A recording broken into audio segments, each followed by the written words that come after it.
اور یہ کہ میں نے تم کو جہان کے لوگوں پر فضیلت بخشی تھی۔ اور اس دن سے ڈرو جب کوئی کسی کے کچھ بھی کام نہ آئے اور نہ کسی کی سفارش منظور کی جائے اور نہ کسی سے کسی طرح کا بدلہ قبول کیا جائے اور نہ لوگ کسی اور طرح مدد حاصل کر سکیں۔ اور ہمارے ان احسانات کو یاد کرو جب ہم نے تم کو قوم فرعون سے نجات بخشی۔ وہ لوگ تم کو بڑا دکھ دیتے تھے، تمہارے بیٹوں کو تو قتل کر ڈالتے تھے اور بیٹیوں کو زندہ رہنے دیتے تھے، اور اس میں تمہارے پروردگار کی طرف سے بڑی سخت آزمائش تھی۔ اور جب ہم نے تمہارے لیے سمندر کو پھاڑ دیا پھر تم کو تو نجات دی اور فرعون کی قوم کو غرق کر دیا اور تم دیکھ رہے تھے۔ اور جب ہم نے موسیٰ سے 40 رات کا وعدہ کیا تو تم نے ان کے پیچھے بچڑے کو معبود مقرر کر لیا اور تم ظلم کر رہے تھے۔ پھر اس کے بعد ہم نے تم کو معاف کر دیا تاکہ تم شکر کرو۔ اور جب ہم نے موسیٰ کو کتاب اور معجزے عنایت کیے تاکہ تم ہدایت حاصل کرو۔ اور جب موسیٰ نے اپنی قوم کے لوگوں سے کہا کہ بھائیو، تم نے بچڑے کو معبود ٹھہرانے میں اپنی جانوں پر ظلم کیا ہے، تو اپنے پیدا کرنے والے کے آگے توبہ کرو، پھر اپنوں کو قتل کرو، تمہارے خالق کے نزدیک تمہارے حق میں یہی بہتر ہے۔ پھر اس نے تمہارا قصور معاف کر دیا، وہ بے شک بڑا معاف کرنے والا ہے، بڑا مہربان ہے۔ اور جب تم نے موسیٰ سے کہا کہ موسیٰ، جب تک ہم اللہ کو سامنے نہ دیکھ لیں گے تم پر ایمان نہیں لائیں گے، تو تم کو بجلی نے آ گھیرا اور تم دیکھ رہے تھے۔ پھر موت آ جانے کے بعد ہم نے تم کو اثر نو زندہ کر دیا تاکہ احسان مانو۔ اور ہم نے بادل کا تم پر سایہ کیے رکھا اور تمہارے لیے من و سلوہ اتارتے رہے کہ جو پاکیزہ چیزیں ہم نے تم کو عطا فرمائی ہیں ان کو کھاؤ پیو، مگر تمہارے بزرگوں نے ان نعمتوں کی کچھ قدر نہ جانی اور وہ ہمارا کچھ نہیں بگاڑتے تھے بلکہ اپنا ہی نقصان کرتے تھے۔ اور جب ہم نے ان سے کہا کہ اس گاؤں میں داخل ہو جاؤ اور اس میں جہاں سے چاہو خوب کھاؤ پیو، اور دیکھنا دروازے میں داخل ہونا سجدہ کرتے ہوئے اور حطوتن کہنا، ہم تمہارے گناہ معاف کر دیں گے اور نیکی کرنے والوں کو اور زیادہ دیں گے۔ تو جو ظالم تھے انہوں نے اس لفظ کو جس کا ان کو حکم دیا تھا بدل کر اس کی جگہ اور لفظ کہنا شروع کیا، پس ہم نے ان ظالموں پر آسمان سے عذاب نازل کیا کیونکہ نافرمانیاں کیے جاتے تھے۔ اور جب موسیٰ نے اپنی قوم کے لیے ہم سے پانی مانگا تو ہم نے کہا کہ اپنی لاٹھی پتھر پر مارو۔ انہوں نے لاٹھی ماری تو اس میں سے 12 چشمے پھوٹ نکلے اور تمام لوگوں نے اپنا اپنا گھاٹ معلوم کر کے پانی پی لیا۔ ہم نے حکم دیا کہ اللہ کی عطا فرمائی ہوئی روزی کھاؤ اور پیو اور زمین میں فساد نہ کرتے پھرنا۔ اور جب تم نے کہا کہ موسیٰ ہم سے ایک ہی کھانے پر صبر نہیں ہو سکتا تو اپنے پروردگار سے دعا کیجئے کہ ترکاری اور ککڑی اور گیہوں اور مسور اور پیاز وغیرہ جو نباتات زمین سے اگتی ہیں ہمارے لیے پیدا کر دے۔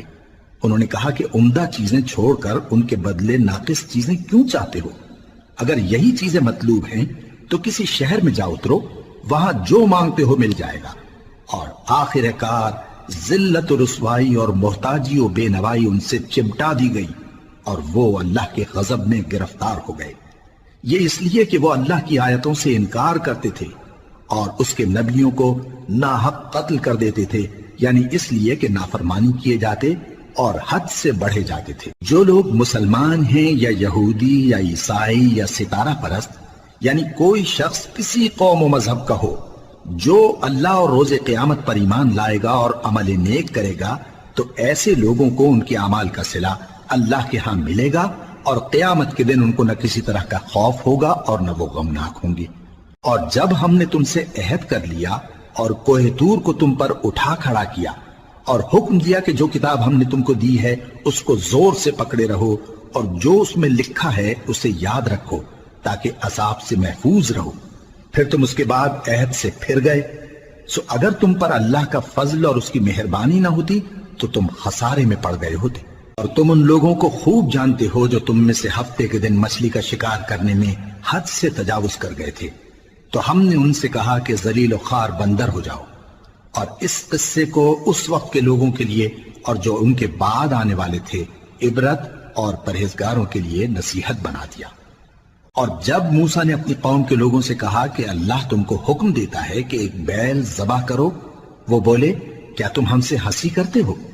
موسیٰ نے کہا کہ میں اللہ کی پناہ مانگتا ہوں کہ نادان بنوں۔ انہوں نے کہا کہ اپنے پروردگار سے التجا کیجئے کہ وہ ہمیں یہ بتائے کہ وہ بیل کس طرح کا ہو۔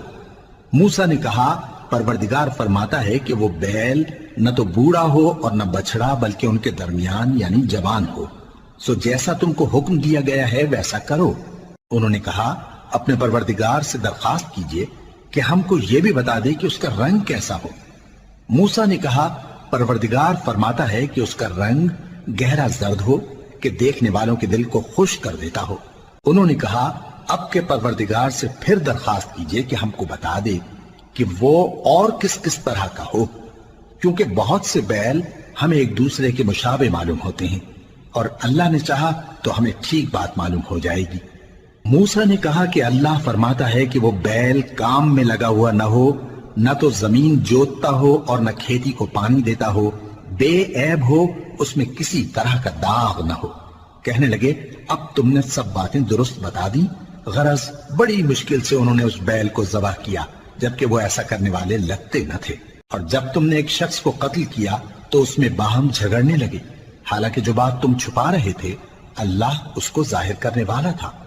چنانچہ ہم نے کہا کہ اس بیل کا کوئی سا ٹکڑا مقتول کو مارو، اس طرح اللہ مردوں کو زندہ کرتا ہے اور تم کو اپنی قدرت کی نشانیاں دکھاتا ہے